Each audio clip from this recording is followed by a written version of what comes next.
नमस्कार दोस्तों, मैं राजीव और आप लोग को आज दोहा दशक पार्ट जो सेवेंथ का है वहाँ से मैं दोहा दशक के बारे में कुछ बताऊंगा। तो आप दोहा दशक से ही देखें। ये मुख्यतः कुछ कबीर, तुलसी और रहीम के नीति के 10 दोहे दिए गए हैं, वो हम लोग अब देख लेते हैं। प्रस्तुत पाठ में कबीर, तुलसी और रहीम के नीति के 10 दोहे दिए गए हैं।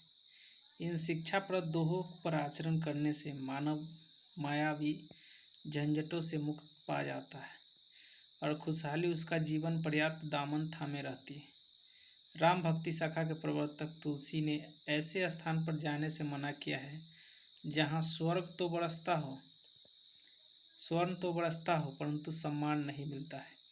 रहीम जी ने सरोवर और वृक्ष की उपमा देकर परोपकारी बनने की शिक्षा दी है और निर्गुण शाखा के प्रवर्तक कबीर ने निंदक को पास रखने की शिक्षा दी है, क्योंकि उससे स्वभाव स्वच्छ रहता है। विद्यार्थियों को इन नीति के दोहे से मिलने वाले शिक्षाओं को ग्रहण करना चाहिए। चलिए, पहला है आवत ही हर्षे नहीं नैनन नहीं स्नेह, तुलसी तहाँ न जाइए कंचन बरसे में। एक बार आप लोग अच्छा से देख लीजिएगा इसको। इसमें कहा है क्या? आवत ही हर्षे नहीं नैनन नहीं स्नेह, तुलसी तहाँ न जाइए कंचन बरसे में। तुलसी जी ने स्पष्ट कहा है कि वहाँ मत जाइए जहाँ आपको देखने से किसी को आनंद न हो, आपको इज्जत न मिले, चाहे वह सोने की वर्षा क्यों न हो। यानी वहाँ मत जाइए जहाँ आपको इज्जत न मिलता हो, चाहे वहाँ आपको कितना बड़ा लाभ क्यों न हो।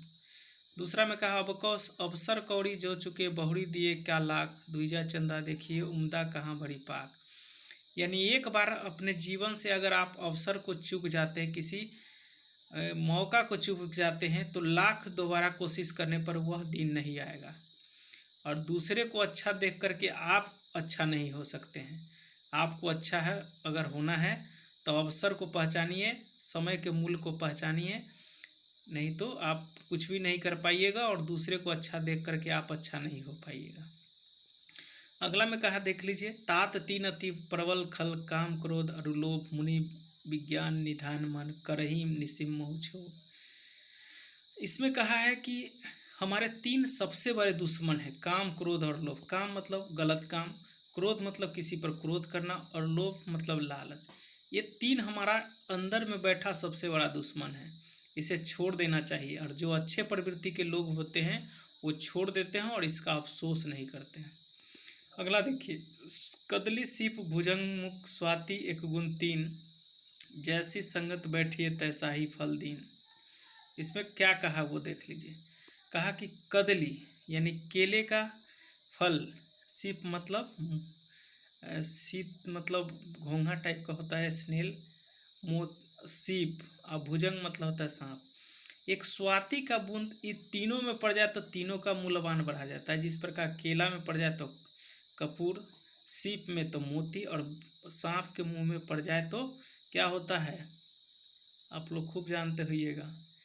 कहते हैं ना कि मणि, सांप मणि हो। यानी तीनों में एक केवल स्वाति का बूंद पड़ने से ये तीनों मूल्यवान हो जाते हैं। तो जैसे संगति में आप रहिएगा वैसे ही आपका दिन होगा। आगे का है, रहीमन जो रही वो चाहे काहे बही के दाव, जो वासर के निसी कहे तो कच पकी दिखाओ।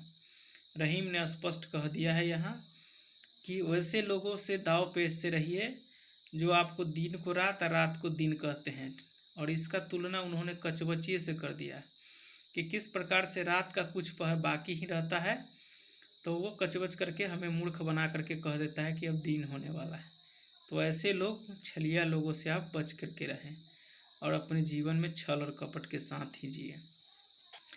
अगला कहा है, दुष्ट न छोड़े दुष्टता कैसे हूँ सुख देत, धोए हूँ चौबेर के काजर होत न सेत। यहाँ उन्होंने सलाह दिया है कि दुष्ट न छोड़े दुष्टता। क्या कि दुष्ट अपनी दुष्टता कभी नहीं छोड़ता, फिर आपको कैसे सुख दे सकता है। धोए हूँ सौबेर के काजर होत न सेत।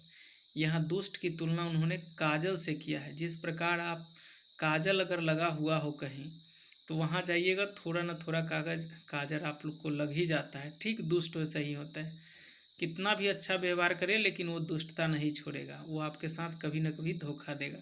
इसलिए दुष्ट से हमें दूर ही रहना चाहिए। आगे देखिए सबसे अच्छा लाइन कहा है, निंदक नियरे राखी आंगन कुटी छवाए, बिन पानी साबुन बिना निर्बल करे सुहाए।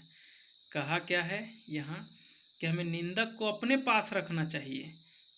क्यों? तो हमारी निंदा करके हमारी बुराई को बताएगा, और बिना और साबुन और बिना पानी के ही हमें अच्छा बना देगा। इसलिए निंदक को हमेशा पास रखिए। अगला में कहा है, रहीमन ओछे नरते ताजो बैर और प्रीति, काटे जाटे स्वान के दुनू भांति विपरीत। रहीम ने कहा कि ओछे लोग यानी तुच्छ लोगों से दोस्ती छोड़ दीजिए। तुच्छ लोगों से न दोस्ती अच्छी न दुश्मनी अच्छी।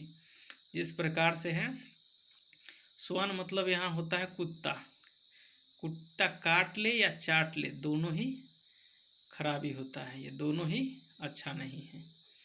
मान लीजिए आप खा रहे हैं, आप थोड़ा सा काट लिया किसी चीज़ में से या थोड़ा सा चाट लिया, तो खाएंगे? नहीं खाएंगे। तो रहीम ने ओछे यानी गलत लोगों की तुलना एकदम कुत्ता से ही कर दिया है। आगे कहा है, देख लीजिए, ये लाइन बड़ा अच्छा है। तरुअल फल नहीं खात है, सरवर पिए ही न पानी, कहीं रहीम पर काज हित, संपत्ति संचही सुजानी।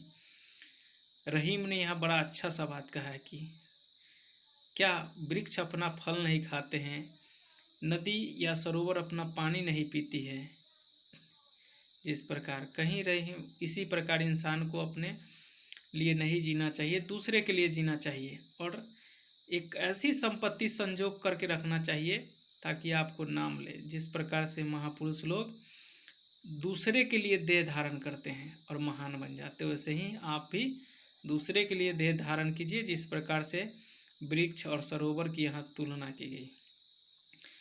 अगला कहा है, करता था तो क्यों किया, अब करी क्यों पछता है, बोए पेड़ बबूल का आम कहाँ से खाए। कहा कि जब आपको कुछ गलत कर रहे हो तो उसी समय सोच लेना चाहिए कि आप क्यों कर रहे हैं, यानी आत्ममंथन कर लेना चाहिए। अगर आत्ममंथन नहीं कीजिएगा और बबूल का पेड़ रोप दीजिएगा तो आप वहाँ आम कहाँ से पाइएगा। यानी आप अगर बुरा काम कीजिए हैं तो रिजल्ट भी बुरा ही होगा। इसलिए हमें अच्छा काम करना चाहिए ताकि उसका फल भी अच्छा ही मिले। आशा करता हूँ आप लोग समझ गए होंगे। तो आज के लिए इतना ही। जय हिंद, जय भारत।